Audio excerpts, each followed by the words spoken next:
I'm Kari Doherty, and this is my comrade, Dustin Dustin Miller. Miller. And we are here with Taking a Charles Feltman. We're here with Charles Feltman, which is really an honor. Charles Feltman, I'm going to show the book. This is probably coming up backwards, but Charles Feltman wrote The Thin Book of Trust, and he was so gracious to respond to a couple of MBAs asking for a conversation about the book. And it's really wonderful that we have you here today, Charles. Thank you so much for being with us. Well, you're very welcome. I'm on the one hand honored to be, that you selected my book to work with in your program. Curious as to why, what attracted you to my book as opposed to some of the other options that you had, and looking forward to a conversation. See where it goes. That's a really great question. Right. I want to be honest, Charles. Dustin and I are both honest. And I'm going to tell you that Dustin picked the book. Go ahead. Tell him why you picked the book, Dustin. Okay. So we had a choice from a list of, 20 books, maybe 15 books. I don't remember, but there was a lot.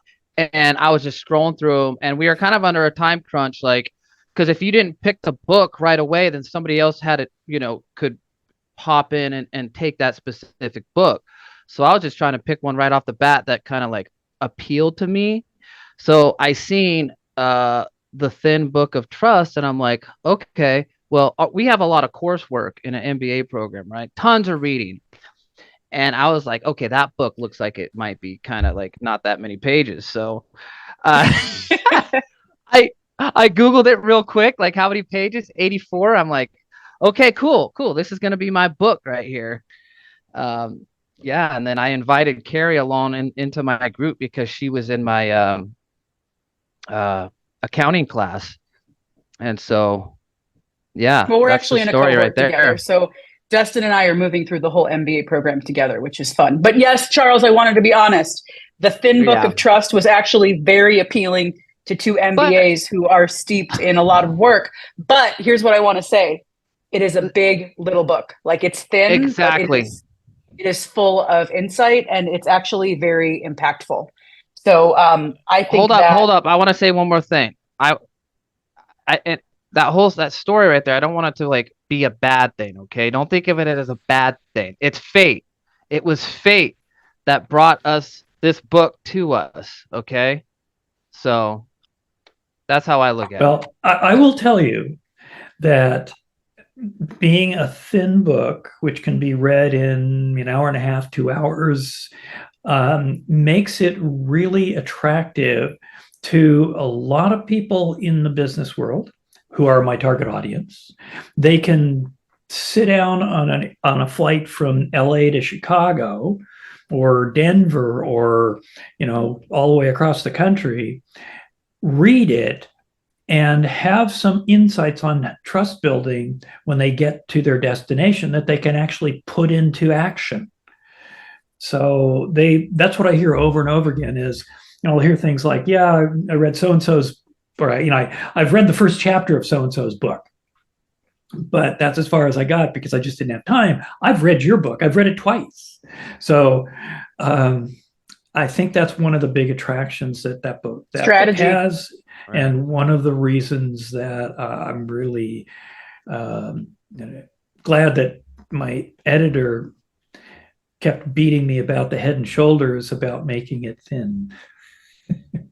That is really good to know. So, you knew your audience and you decided to appeal to them. And I love that vision of you can read this book from LA to Chicago. That's just the perfect amount of reading. You're absolutely right.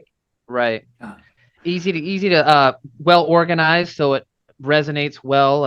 It's easy to retain the information because it's, kind of based off these 4 distinctions of trust that we talked about, right? By the way, thank you for showing up on time. Otherwise, we were going to have to question your reliability.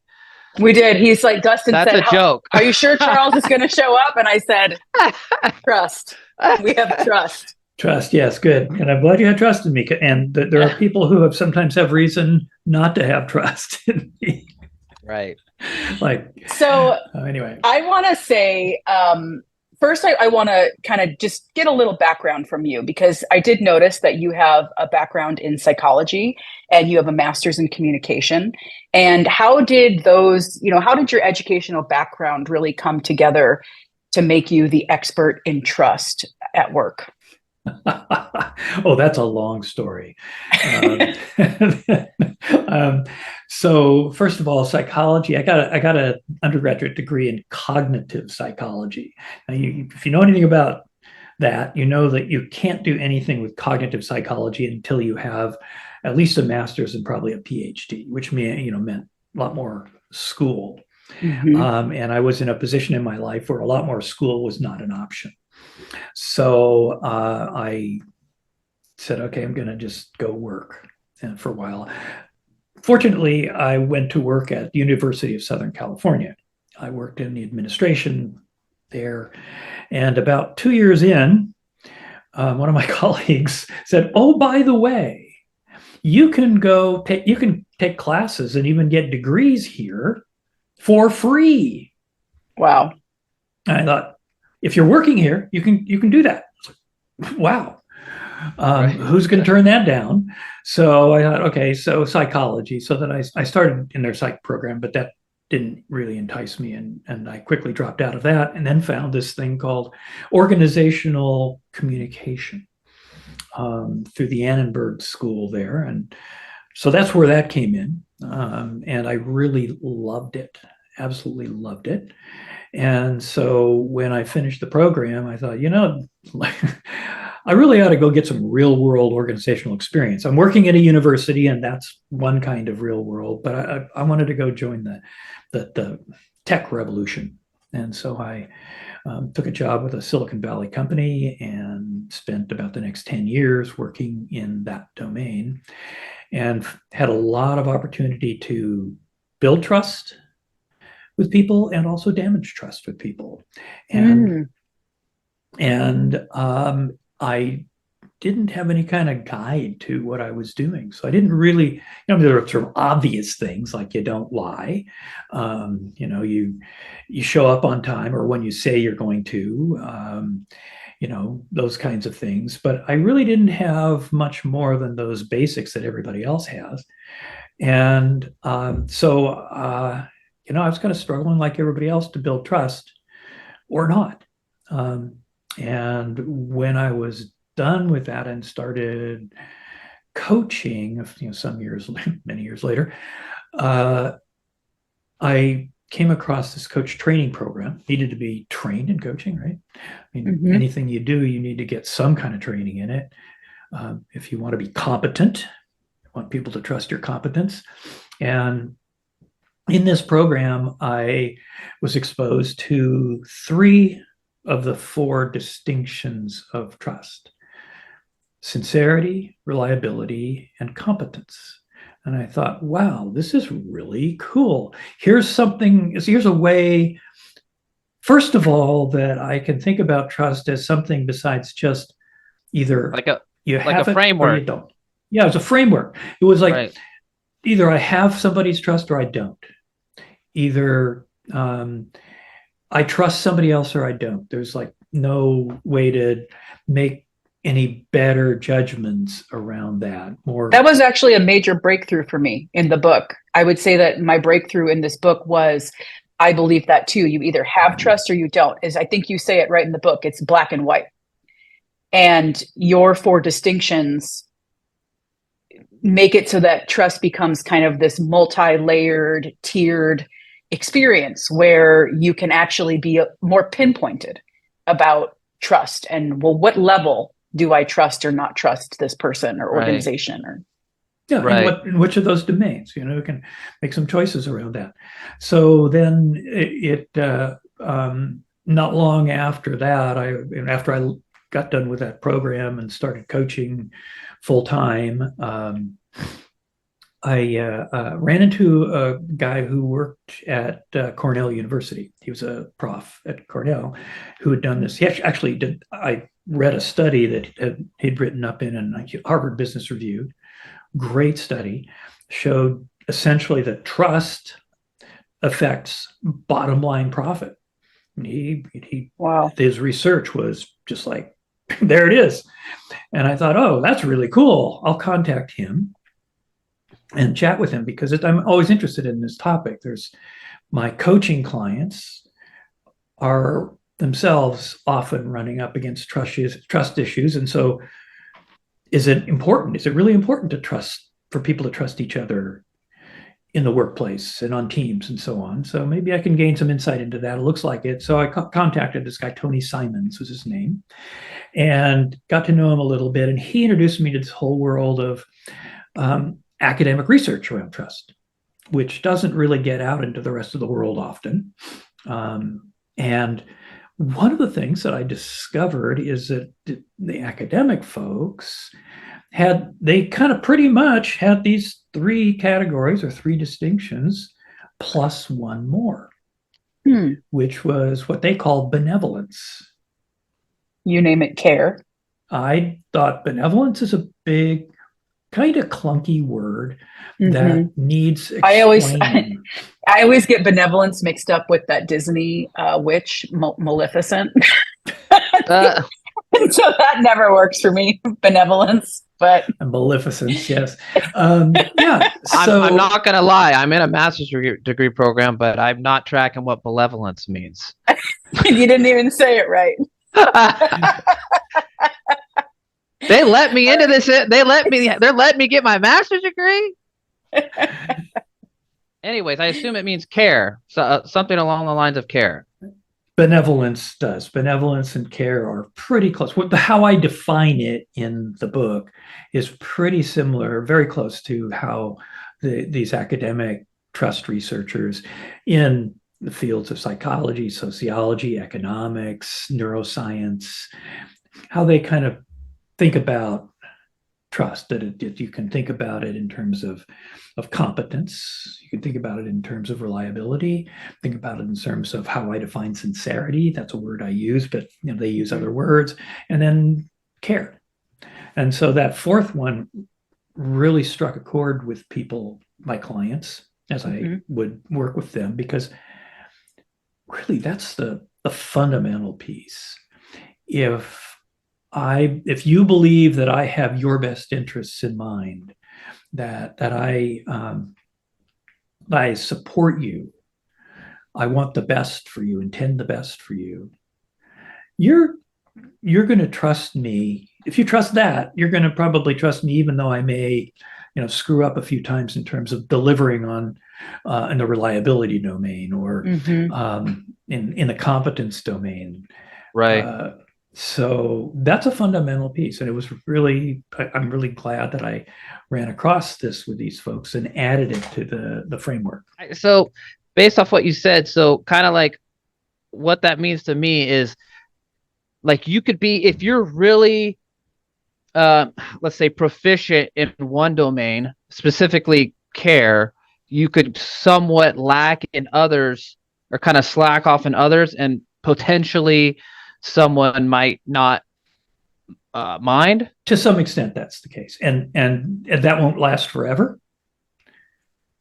But that fundamental care also allows me to feel safe enough to talk with you about your shortcomings in the domain of, say, reliability. If I don't think you have my interests in mind, the thought of talking about trust, that you damage trust between us in any of the other domains, is really, really, really uncomfortable and scary. If, on the other hand, I believe that fundamentally you have my interests in mind, you intend good for me, then yeah, I can venture that conversation more easily. Do you think that the default, most people have just default settings, like the things that we do without thinking? And I know you talk a lot in the book about intentionality.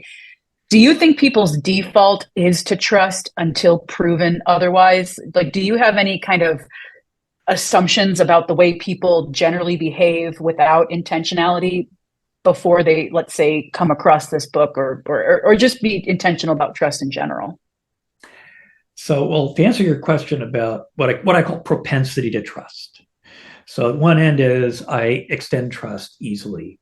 And it only gets damaged if somebody starts behaving in a way that I really see as untrustworthy. But at the other end of that spectrum of propensity are people whose approach to life and to relationships is you need to earn my trust. Mm. And by the way, it's going to be difficult. You're going to have to jump through some flaming hoops here. And so really prove yourself, in other words. So which I often do when I'm working with a team or a group of people, group of leaders or whatever in an organization, I'll have them line up physically. And, on one end of the line is, you feel like you really extend trust very easily. You just give everybody your trust. The other end, you really want people to earn your trust. And everybody else kind of put themselves along that spectrum in between.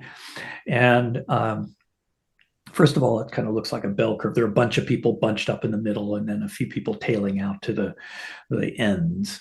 But the interesting thing is to have conversations, then generate a conversation around, okay, for those of you who extend trust really easily, what happens when you have to work with one of those you have to earn my trust people, and they say, oh wow, I really feel uncomfortable, I feel like they don't trust me, and then I start not trusting them, and it's really rough. And then I ask the people who are you earn my trust kind of thing, what happens for you with people give away their trust really easily? And oh, those people, man, I don't trust them, they don't have any standards. Right. Fascinating. So most people do sort of just fall on that spectrum as default until they bring some intentionality behind the work. Even after they bring some intentionality, Mm-hmm. the Mm-hmm. intentionality and the recognition that there's a way of trusting wisely using the framework does add to that. Like the you got to earn my trust. Okay, what am I actually asking people to do? What is it? What ways do they need to earn my trust? And do I care more about they earn my trust in the domain of competence, or is it in the domain of, is it all domains? And then really thinking about what are my standards so that I can then talk to people about that and tell them, this is what I look for as as our relationship progresses and we build trust or not. And the other people at the other end of the spectrum, they have an opportunity to think about, okay, maybe I don't want to just willy-nilly trust everybody in all four domains. Maybe I want to, be kind of a little bit curious about how this person shows up. And right. Yeah. I think it depends too on someone's history with, trust. Like, have they've been were they burned a lot in the past by people, so they have to be more protective, or maybe they grew up in a trusting environment where they don't have to be that way. So I think history of someone's experiences really means a lot with whether or not they're going to be trustworthy up front or if they're going to be reserved. So are you all ready to move on to the next question? I am, sure. I got a question. Okay. I'm itching to ask it. So you kind of gave us a history about your experiences with trust and all that stuff, and then also how you came up with the four distinctions. So I want to kind of move into you already had the idea. So what made you want to write a book about it? And kind of what was the process like? Did it take you a long time? Were you pulling your hair out? Was it, what was that like? Yeah. No pun intended. I don't have any hair either, Charles. So yeah. no big deal. Yeah. Right. Gotcha. So for a long time, I had a kind of white paper, just a very abbreviated version of here's the framework and here's my definition of trust and here's how you can use it. Trust is more than just this one on-off switch. and people could download it and do whatever. And then one day a woman called me up and said, hey, we're a small publisher. We publish thin books. And we have a book called The Thin Book of Appreciative Inquiry, which I had heard of and read and thought was very impressive. So anyway, she said, got a hold of your paper, and I think if you expanded it a little bit, it could make a great thin book. And I thought, Okay. this is great. This is my opportunity to get this stuff out into a lot more. Because at that point, basically, I'm mostly coaching one-on-one, doing some workshops. And trust comes up now and then in the one-on-one coaching. And sometimes we build a section or a module on trust into a workshop. But this material needs to get out there much more extensively. And this is great. This is an opportunity to do that. So I agreed to, we talked, worked out terms and all of that. And I started writing the book, and then we got into I'd give her a draft of, a couple chapters, and she'd send it back with all these red lines through it and saying, Charles, we publish thin books. This is it at this rate. This is going to be the OED. the thick book of trust. I find that interesting. So you had a paper. You wrote a paper first, right? Did you mention that before, or did I miss that? No, I did. I just said that a minute ago. Okay. So you didn't say it previously. That's cool. How long was the paper? How many pages was it? Just curious. I don't know. Maybe 15. 15 pages? Okay, so you expanded on that. That's interesting. That's very interesting. So anyway, with the help of my editor constantly, beating me up, telling me, thin book, we publish thin books, I managed to get a thin book out the door. And so there it was, and it started selling, and it, it's kind of developed a life of its own out there. People read it. A CEO of a company will read it and say, I want my management team to have a copy. So he gets team, books for the, 10 people on his leadership team or whatever. They read it, and each of them goes, oh yeah, I really want this on all my people to read this. And so they get copies of the books.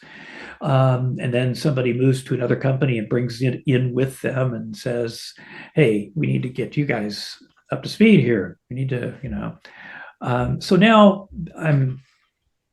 I hear from school systems who use it for all of their academic and administrative leaders. They do they'll have book clubs around it and read it and really use the ideas to build trust within the school system. And there's churches that use it and everything. It ended up in our pool of book selections for our class. So that's kind of my question. What type of what institutional implications and what changes have you seen in a larger way because of this work? Have you seen organizations change as a result, or seen how this work lands in the hands of the right people at the top?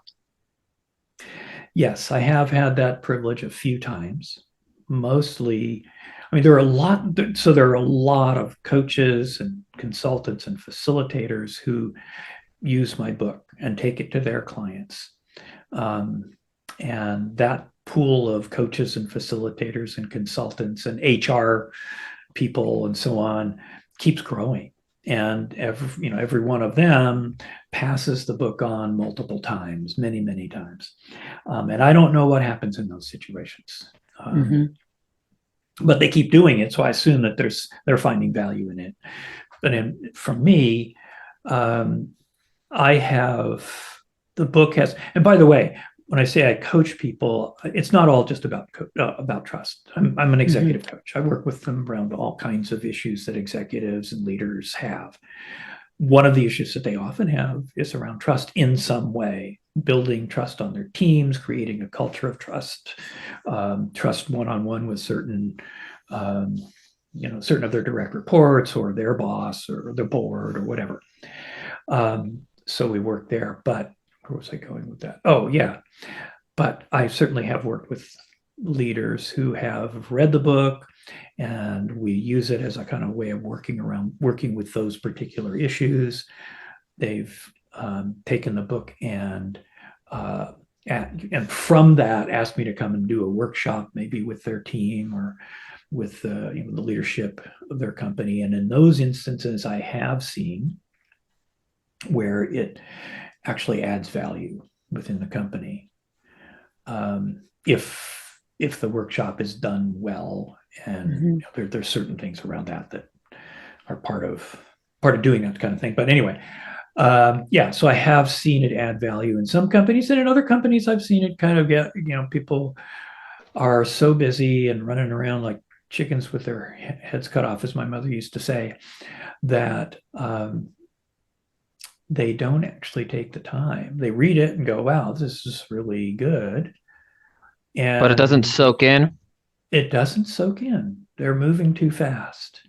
Yeah. And so they might pick up one thing and work with it, which is, I'm not going to complain about that, but they really don't get the true value of the book in terms of helping them become exceptional trust builders. Yeah. Well, I like how, so the book has like obviously kind of a serious tone to it, but also throughout there's some kind of elements of humor in there. I noticed all the Dilbert comics in there, those are, pretty funny, and they added some humor to the book, obviously, but it also kind of like made the content relatable in a real life way, which kind of, captures, your imagination, so to speak, while reading through it. So what made you want to add those little comics in there? Well, just on a whim? They're not totally on a whim. They're comics that I could see. I wanted to use humor as a way of helping people really get the content, the text. Interesting story about the comic, the Dilbert comics specifically. At one point, I don't know if you're aware that the author, Scott Adams, has been more or less canceled. Well, he hasn't more or less. He's been canceled in our cancel culture, and probably rightly so. He had a whole racist diatribe at one point, and then you go back and look at some of his other comments, and he's kind of gone down into a dark space somewhere along the way. And so after a while, I began to feel a little uncomfortable about all those Dilbert comics that, so I started looking around for something to replace them, and was totally unsuccessful at finding anything, because they're so perfectly right on, right, in terms of the way he nails the craziness of life in a company, in a corporation. So in the last printing of it, I kind of compromised, and I took out 2 of them, but I left the one that it so well illustrates the notion of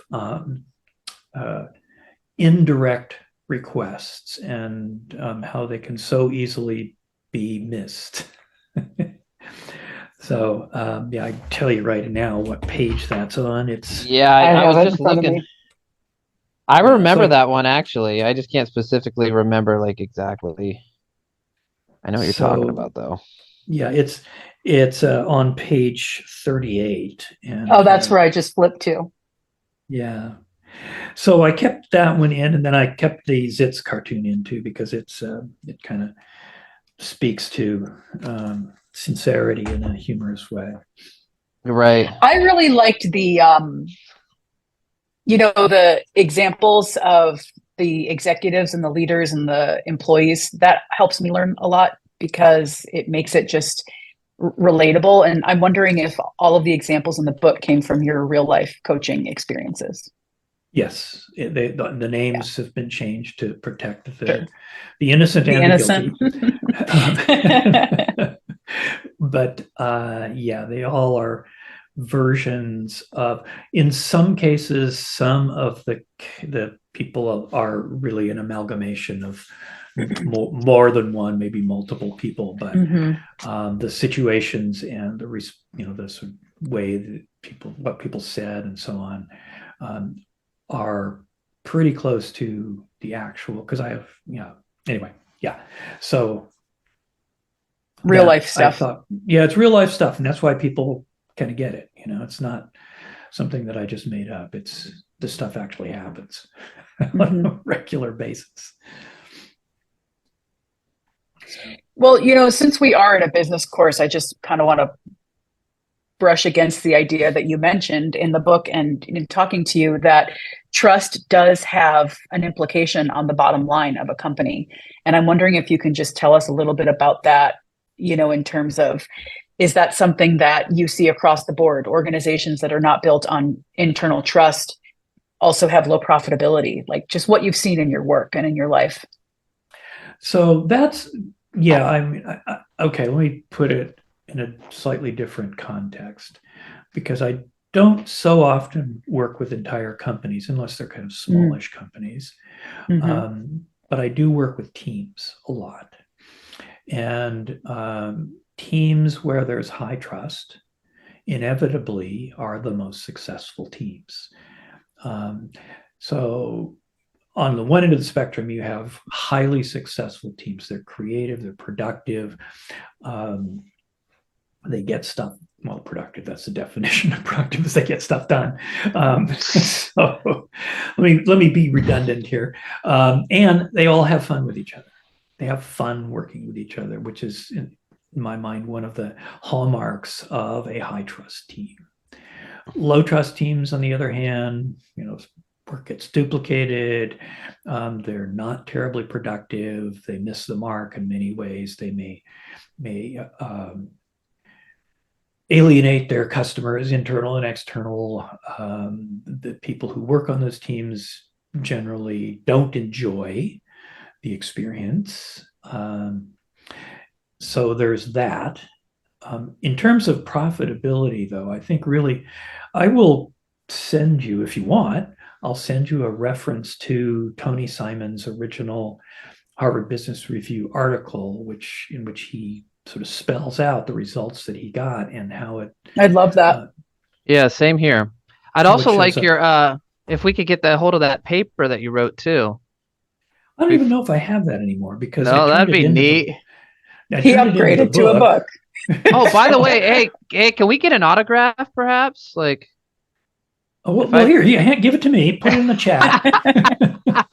I think one of the things that makes this book amazing is this little tear out page. Like, that is cool. This laminated page that feels so substantial. I love it. Throw that in your pocket. Was my editor. That was, among other things. Well, that was one of the things in there that was my editor's idea that just really, I think, is great. And it doesn't take much to really, up the value in a small, way. Yeah. Her contributions were many, and that was one of them. So it's like a little quick reference guide. Yep. So if you are working with your team or your direct report or whatever, and you're running into something that feels like a trust issue, you can look over at it and go, "Oh, I think this is a competence issue, and I think that maybe I haven't really defined my standards for my direct report when I'm criticizing their competence, or I'm concerned about that or distrust it. So maybe that's what I need to do." Mm-hmm.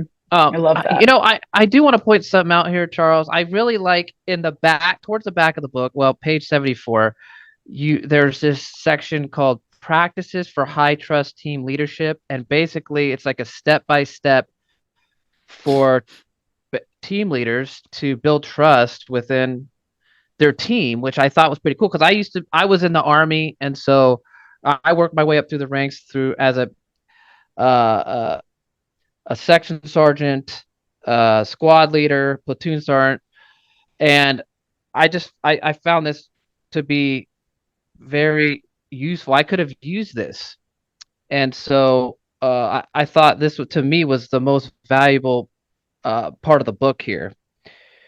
So Thank that's you. really cool there. That was the second edition. So the first edition, there was nothing about teams. Right. And so when I got to writing the second edition, that's something that I had wanted to add from pretty much from the beginning. And so the second edition allowed me to do that. So thank you. I'm glad that you found that Yeah. useful. Yeah. I mean, the whole book is useful. This right here stuck out to me in particular. So there's quite honestly, I can say that I wish I had had this book when I was, in leadership roles or even individual contributor roles in the tech companies that I worked in for 12 years or whatever it was that I was doing that. It would have been so helpful. Do you think that this work, I mean, while you really gear it towards the workplace and being in teams, I mean, I have to imagine that working on trust in one area of your life is going to light up other areas of your life, like friendships and partnerships and other places. And would you say that that's kind of been an experience? Yeah, to some degree. And it shows up when I'm coaching people, and we work through a trust issue, and somewhere along the line, they go, oh, this is just like the issue that I have with my 13-year-old son, or, oh, my husband and I are kind of running into a similar issue. Okay, this is really good. So yes, there is I have been asked many times to write a book not that's aimed at families and couples and intimate relationship kind of trust issues. And I haven't done that because that's not a domain that I feel competent to address in a book. Right. At least, I mean, I can so easily pull examples up to mind of work-related trust issues and how they can be resolved and all of that, but I really can't do so.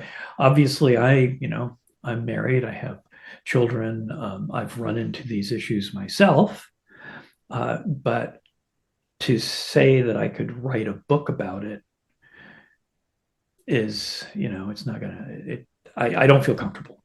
Yeah. So Dustin, what? Why are you raising your hand? I don't want to interrupt.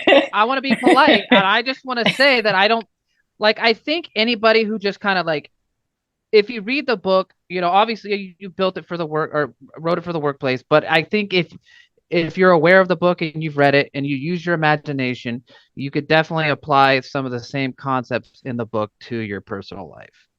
Yes. And people do. Yeah. They get it, they read it for work, and then they go, oh yeah, this has been useful at home too, or this has been useful in some of the relationships I have with my friends or church or whatever. Although you could be missing out on some extra cash.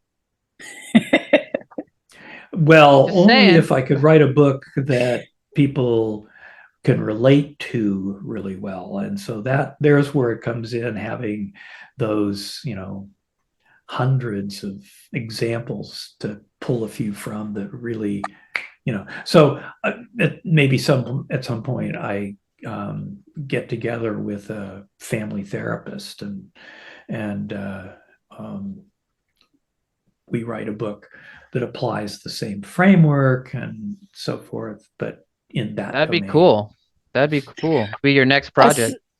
What would you say to a developing leader, someone who's in an MBA program, who is looking to develop trust in their life and, with their team or their cohort? If you could give one piece of advice to, a budding MBA, what would it be? One piece of advice. Well,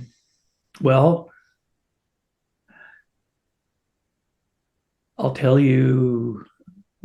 answer by telling you a story. When I was first in the tech industry, And I had this role in which I was kind of a technical expert on a couple of the products that our company sold. And as such, I was sometimes called on to go on sales calls by the salesperson would say, hey, Charles, can you come with me to this client and explain some stuff? You're our expert in this or whatever. And in the first company that I was at, there was a woman, and sadly, I can't remember her name, but she was salesperson of the year and had been for several years by the time I got there. And she asked me to, do a ride along to a customer site with her at one point. And I asked her, so how is it that you are so consistently, becoming salesperson of the year? And I noticed another thing is that you have repeat customers that just stay with you and stay with you. They don't. Some of our sales guys lose customers, and so they're always hunting for new customers. And she said, well, I make it my goal in every interaction I have to deal with the task or issue at hand, whatever it is, and to further strengthen the relationship and the trust in the relationship, because sales relies on trust. So, yep, we work on the whatever the task is or the issue is, and we work on relationship and specifically on building and or maintaining trust, or in some cases, maybe even repairing it. So that's what I would offer is do what you need to do to be that kind of exceptional trust builder who can do that and move even beyond, because she had this capacity. I witnessed it more than once. Not just building one-on-one trust with another person and maintaining it, but what she could do and what all really exceptional trust builders can do is create a context in which other people can build trust well. So creating a culture of trust, figuring out what it is that can support trust building and amplifying that, and what can damage trust building or make it hard for people to build trust, and taking that out of the equation as much as possible. That's an excellent story. Thank you for sharing that. Yeah, you're welcome. So, Dustin, any other questions from you? Actually, I just wanted to share, no questions. I just wanted to share maybe a couple quotes that I liked in the book. One is, trust by itself is not sufficient to produce exceptional results, but it is a necessary condition. So yeah, for me, that means that kind of like trust is basically the bedrock for all relationships, pretty much. Like if you don't have that element of trust, then it's like, then everything else kind of like it doesn't fall in place. So I really like that quote. And then also, here's another one. It's one of the quotes underneath the sincerity chapter. It's just part of it, but I'll read the whole thing. Authentic leaders have a steady and confident presence. They do not show up as one person one day and another person the next day. So I think just people having like they're not going to trust somebody, like the quote says, that like a loose cannon. They want somebody so the person that they're following, their leader, they want them to have a good head on their shoulders. Sorry. So yeah, I like that one. And then also the trust check on page 13. I thought that was a really good exercise. The first one was if a new employee in your company asks your manager how trustworthy you are, what do you think he or she would say? So yeah, I thought that was kind of a fun exercise there on that trust check. What page but I was have that no more first one? questions, Charles. What page was The that first one on? What, the quote or the? Yeah, the quote, that first quote that you mentioned. What page was it on? I didn't put a page number on it. I think it was. You know what? I'll find it. Kari, go ahead, and while you're asking him something, I'll go ahead and I'll find that so I can give him a good. Well, what I reference thought for it. was interesting, and I want to start wrapping this up with you, Charles, because you've been so gracious with your time. But I found it really interesting that you say people tend to rate themselves differently than other people would rate them. And do you think that's just a natural human thing? Like, we think we're oftentimes a little bit sharper than maybe our colleagues think. Yes. Well, and there's a psychological term for it, which is at the moment escaping me. But it's where we ascribe malintention to somebody else when they screw up. But when we screw up, It was so innocent. We didn't mean it. Yeah. I didn't get enough sleep last night. Oh, yeah. That makes sense. Exactly. That's happened to me before. Like, other people can mess up, and it's like, oh, it's all good. But like specific, like if I mess up, it's like, oh, Dustin, what's the matter with you, dude? Get it together.